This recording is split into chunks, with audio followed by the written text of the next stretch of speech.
Bismillahirrahmanirrahim. Assalamu alaikum.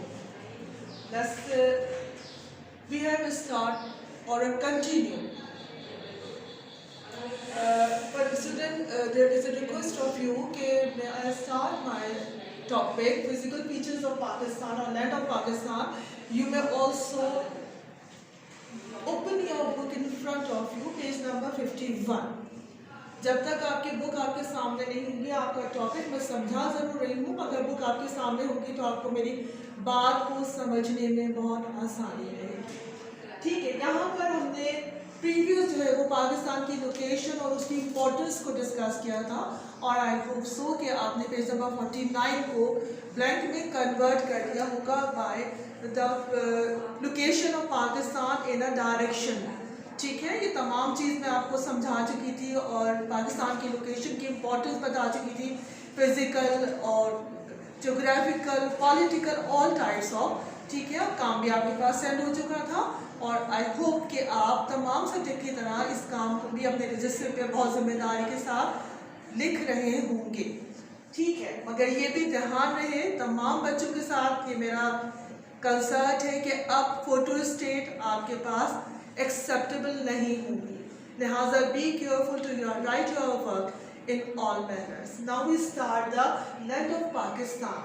ठीक है, page number 51 से हमारा टॉपिक शुरू हो रहा है। सबसे पहले physical features of Pakistan. What is the mean of physical features?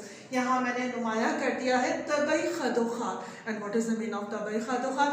कुदरती शक्ल, वो चीज़, वो शक्ल जो आपको एक दूसरे से डिफ्रेंसिएशन करती हो। जिस तरह से तमाम इंसानों के पास अल्लाह का शुक्र है जो हमारे आज़ा है वो सेम एसिड से, मगर हमारी अशकाल एक दूसरे से मुख्तलिफ है जो हमारी आइडेंटिफिकेशन बन जाती है, जो हमें नुमाया करती है। हमारा नाम, हमारी आइडेंटिफिकेशन है, पास अगर नाम एक जैसे होते हैं मगर शक्ल जो है वो हमें आइडेंटिफिकेशन करती है। इसी तरह we are discuss about the land of Pakistan. Land surface of Pakistan is divided in up 5 physical features. 5 कुदरती अशकाल हमारे पास पाकिस्तान की यहाँ मौजूद है जिसको हम बुक से कंसल्ट कर रहे हैं आपके। सबसे पहले मैं थोड़ा सा इसको डिस्कस कर दूँ आपके पास, ताकि जब आपके पास काम सेंड होने के लिए जाए तो आपको कोई प्रॉब्लम ना हो कि ये क्या बताया जा रहा है। माउंटेन्स, पहाड़ी इलाका। जिस तरह से अगर आप अपने मैप को कंसल्ट करें जो आपके पास बुक में मौजूद है, तो यहाँ पर जो ग्रीनी एरिया आपको दिखाई दे रहा है, that is mean of forest area. The blue portion is mentioned about the sea or a river or a ocean area. और sandy जो आपको yellowish portion दिखाई दे रहा है मैप में आपके, that is mean of desert area. ठीक है, तो लिहाजा ये मैंने थोड़ा सा आपको एक इसका दे दिया है। सबसे पहले डिस्कस कर रहे हैं माउंटेन एरिया को। फिजिकल फीचर अगर माउंटेन का आप देखेंगे तो that is a पीक दिखाई देती है। जिस तरह से आप बचपन के अंदर अपने सीनरी बनाया करते थे उसके अंदर माउंटेन एरिया को आप दिस वन इस तरह से आप वाजे किया करते थे। दैट्स वन पीक होती है, इसकी ऊंचाई के ऊपर होता है। Pakistani mountains are divided into 2 parts, namely northern and north eastern mountain and north western and western mountain range. I am again says about this one. Book अपने सामने रखिए ताकि आपको बात को समझने में आसानी हो। ठीक है, ये हमारे पास 2 पहाड़ी सिलसिले मौजूद हैं, एक तो नॉर्दर्न और एक हमारे पास वेस्टर्न के लिहाज से। अच्छा, उसके बाद हमारे पास आता है प्लेटोज, सतह मुर्तफा। What is the mean of this one? ठीक है, this shape is look like a mountain, this shape look like a mountain but upper surface is a wider. इसकी शेप जो है वह माउंटेन के लिहाज से होती है और इसका क्लाइमेटिक रीजन जो आगे हम डिस्कस करेंगे वो भी माउंटेन के लिहाज से ही होता है। मगर upper surface just look like और माउंटेन को अगर आप टर्न ऑफ कर दें, पहाड़ को थोड़ा सा तोड़, चल आसान उर्दू, मजीद आसान उर्दू के अंदर मैं आपको क्लियर कर देती हूँ, शक्ल इसकी ये होती है। I am say again we are discuss about the physical feature, तो हमें अशकाल के जरिए पाकिस्तान को डिस्कस करना है। यहाँ पर प्लेटोज जो है हमारे पास 2 हिस्सों के अंदर पाकिस्तान के मौजूद है, एक पोटवा प्लेटो और एक बलूचिस्तान प्लेटो।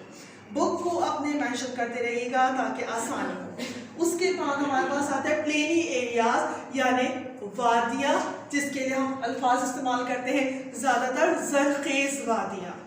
अक्सर और बेशतर हम जैसे उर्दू में आप इस्तेमाल करते हैं तो वादियों का जुमला बनाए ज़रखेज़, तो हम वादियों को concern, what is the area of this one, it is concern about the mountain और प्लेटोज एरिया।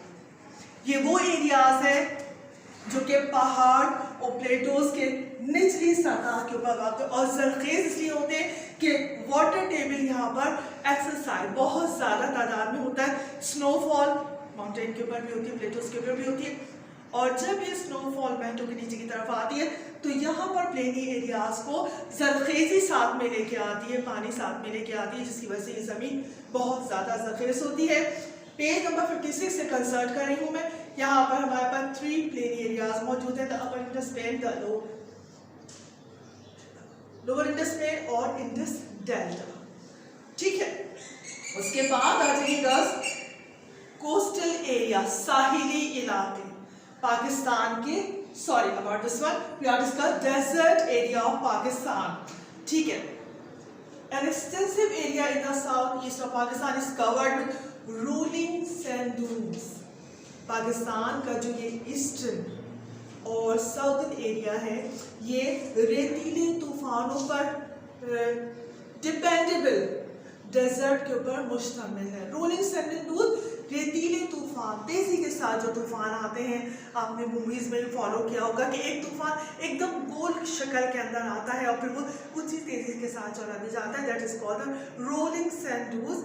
हमारा डेजर्ट है पाकिस्तान में। हमारे पास इस वक्त जो हम कंसर्ट कर रहे हैं वो 5 डेजर्ट मौजूद है हमारे पास। Just like page number 57 I am again and again से open the book carefully। Thar desert, Cholistan desert, Nar and Thar and Nara desert, the Chaghi and Kharan desert। Now page number 58 के ऊपर आ जाइए। We are discuss about the coastal area, यानी साहिली इलाके। पाकिस्तान के साहिल के ऊपर location के लिहाज से क्या बड़ी चीज़ मौजूद है। We are connected about the Arabian, बहर अरब। पाकिस्तान का जो सी पोर्ट है कराची में, लिहाजा ये हमारे पास एक बड़ा ट्रेडिंग रूट है, connected about the western countries और साउथ एशियन कंट्रीज। हमारे पास ये एक बड़ा सी पोर्ट है हमारे पास। यहाँ पर बड़े जहाज बाहर से जो इम्पोर्ट एक्सपोर्ट जो भी कुछ होता है पानी के लिहाज से, वो हमारे पास यहाँ पर जहाज आके ठहरते हैं। ठीक है, अच्छा गर्ल्स स्टूडेंट, ठीक है, गर्ल्स और बॉयज ओबियसली दोनों मेरे पास है, तो लिहाजा student we are complete our topic physical features of Pakistan. Clear? काम आपको सेंड हो जाएगा इंशाल्लाह ताला। I am say again and again be careful to blank making. Thanks a lot.